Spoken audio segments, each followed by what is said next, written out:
y claro. Giovanni, yo les pregunto a ustedes, ¿usted cree que la Biblia es la palabra de Dios? Sí, ya.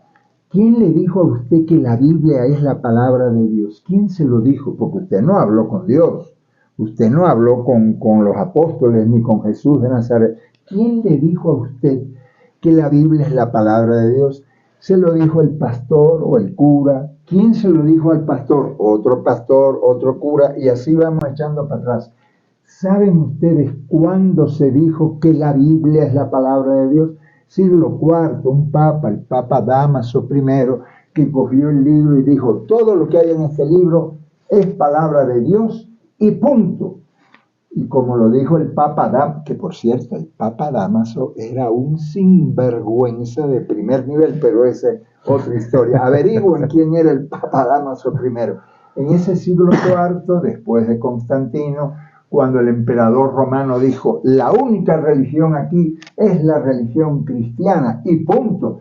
Atrás vino Dámaso I, cogió el libro y dijo, esto es la palabra de Dios, y punto. Y desde el siglo IV estamos diciendo la palabra de Dios. En la Biblia hay muchas palabras de Dios, claro que sí. En la Biblia hay cosas buenísimas, claro que sí. Y hay otras que no lo son tanto. Por eso Jesús nos dijo, separen el trigo de la cizaña. En la Biblia hay mucho trigo, sí, hay cosas buenas. Y en la Biblia hay cizaña. Dios nos dio la cabecita para separar lo bueno de la cizaña. Pepe, ¿cómo es la vida? Esta pregunta también quería hacértela desde el podcast anterior, pero lamentablemente no hubo tiempo. ¿Cómo es la vida dentro de la iglesia? ¿Cómo es la vida cotidiana y su relación con los superiores, en fin, aquellos que están encargados de vigilar porque se cumplan determinadas normas? Yo no sé cuáles son, nunca he estado allí. ¿Y cómo es esa relación con el diablo específicamente dentro de la iglesia, dentro de los sacerdotes? ¿Cómo se maneja la figura de él? A ver, los religiosos, hay que separar los sacerdotes diocesanos. Yo fui jesuita, sacerdote religioso. Los jesuitas, los jesuitas hacen 4 votos, los religiosos hacen 3. Pobreza, castidad, obediencia. Pero qué curioso, los religiosos, yo hice voto de pobreza y a mí no me faltaba nada. Yo vivía en una casa muy bien, comía muy bien, tenía un cuarto muy bueno, tenía seguro de vida y nunca me preocupé. Y yo era el que hacía voto de pobreza. Y verdaderamente la gente pobre era la que estaba jodida, ¿verdad? Pero yo había hecho voto de pobreza. Voto de castidad. Bueno, en la casa donde vivía, como no había ninguna mujer, no tenía tentaciones por ese lado. Por el otro lado sí, porque la Iglesia Católica, a ver, yo ni violé a nadie, ni nadie me violó a mí. Eso lo digo, nadie me violó y yo no violé a nadie.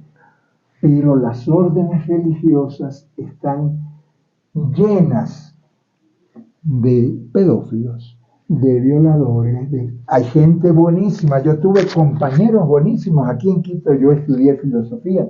Yo tuve, y lo sigo teniendo, compañeros, amigos excelentes. Voto de castidad. ¿Qué voto de castidad si Jesús nunca hizo ningún voto de castidad? Todos los apóstoles de Jesús tenían su mujer, tenían su familia. ¿Saben de dónde se inventó el voto de castidad y el celibato? Son diferentes, pero la misma vaina. ¿Saben de dónde se inventó? De que no querían que los curas heredaran lo que tenían cuando morían. Porque si un cura estaba casado y se moría, ¿quién se quedaba con la casa, con la tierra? Se quedaba la mujer, ¿verdad?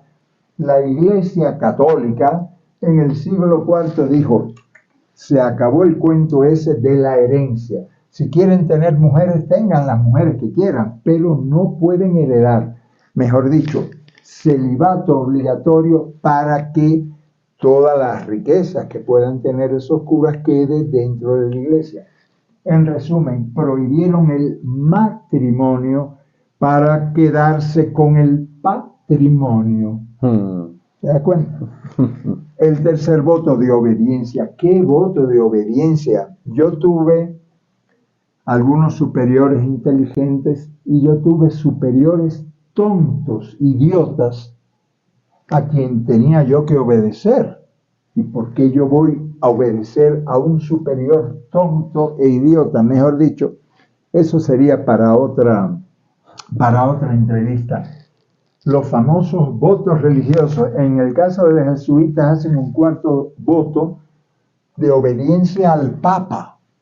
Y cuando San Ignacio de Loyola, fundador de los jesuitas, estableció ese cuarto voto de fidelidad, de obediencia ciega al Papa, era Papa Paulo III. Paulo III era asesino, incestuoso, violador, canalla, no les hago la lista. Y yo, seguidor de Jesús de Nazaret, voy a obedecer a un Papa, Paulo III, les hablo del siglo XVI, que era un sinvergüenza. No, pues, prefiero la limpieza, el mensaje lindo del reino de Dios que anunció Jesús de Nazaret. Me salí, como tú dices, colgué los hábitos y soy muy feliz. Nunca me he arrepentido de la decisión que tomé. Pepe, el diablo. Siempre el diablo está entre nosotros. Sí. Está aquí entre nosotros. Mejor dicho, que si estamos juntados con el diablo, diablos seremos también nosotros. Sí, dime con quién andas y te diré quién eres. Pepe, esta pregunta podría tener hasta, digamos, consecuencias, ¿no? ¿Realmente creen en el diablo dentro de la iglesia? Sí, yo creo que hay mucha gente que cree en el diablo, por lo que, por ejemplo, este compañero boliviano, que no le digo el nombre, pero lo pueden encontrar en internet, cuando él violaba niños en el colegio Juan 23 de Cochabamba, Bolivia, escribía en su diario: ay, Dios mío, perdóname, son meteduras de pata, es el diablo que me tentó. El diablo, tú eres el diablo. Iba a decir una mala palabra. Tú eres el diablo. Los diablos y las diablezas somos nosotros cuando hacemos diabluras. Entonces, para ir a tu pregunta, ¿creen en el diablo? Una persona inteligente que ha estudiado un poco no cree en el diablo. Esos son mentalidades primitivas, antiguas. Una persona estudiada no cree en el diablo ni en el infierno.